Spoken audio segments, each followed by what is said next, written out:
Hi guys, so look, we've given the block its first coat of green paint, so it's not looking too bad actually. It's gone on quite nicely. Looks all right. I'm not painting the flywheel. You don't see the flywheel, so it's a bit grubby.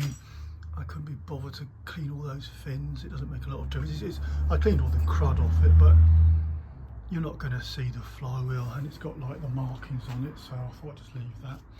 The cowling will cover that over, so that's okay. We're just going to deglaze the bore. Now, when you fit new piston rings, as you know from the earlier videos, I broke one of the piston rings, so I bought a new set of rings, but you should really try and break the bore, break the glaze. I think the glaze is caused by hot gases and oil light, and it eventually kind of puts like a glaze of burnt oil and stuff on there. I believe that's what it is. My bore's not too bad. I mean, it's obviously, there are some marks here. I think the piston's been lying in one position for a long time. You've got like a bit of a mark there. There's no deep scoring or anything. I initially was going to use one of these devices, which I've used before. It didn't really work very well.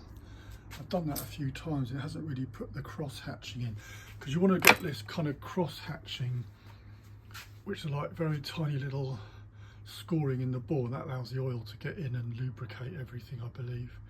Like I say, I'm no expert on these things, but I believe that's what it is. You get like a cross hatching, and those little tiny grooves, oil gets in them and it lubricates the piston rings and helps them bed in better.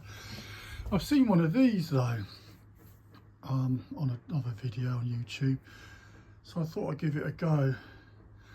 So you just whiz that round backwards and forwards. I mean, it probably wouldn't even matter if I didn't do it. It's only an old stationary engine that's going around at a pretty low RPM. It's not, like I say, it's not like a bloody Formula 1 racing car, is it? But we may as well try and do it as best we can. So we're going to put this in the cordless drill, and we're going to go up and down a few times. We'll see what the finish is. So I'll come back in a minute and show you guys. Over and out for now. I put a little bit of oil in the bore, and it's a bit difficult one-handed, but you just basically go back and forwards like that. I can't really do it with one hand, so I just wanted to show you guys what I was doing, but that's the kind of thing you do. Not sure how long you do this for, so I'm not going to go too mad at it. We'll have a look, and we'll do it a few times, and we'll have a look. See you in a minute. Right, so we've done that. It's a lot better than it was before.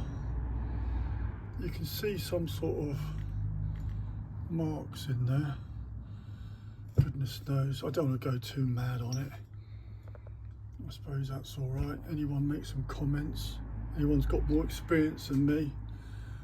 But yeah, we've got some scoring going on there. There's a few little marks down the bore, but it's got nothing significant. There's no like, it's quite evenly worn. There's no horrible ridges or scores or anything like that. So I think we'll leave it at that.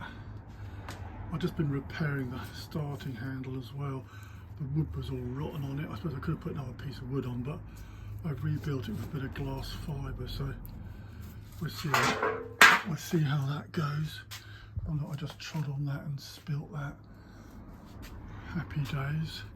Anyway, look, there we go. That'll get us going for now. We'll do a few more things now, and I'll report back to you guys later. Over and out. For now, see you later.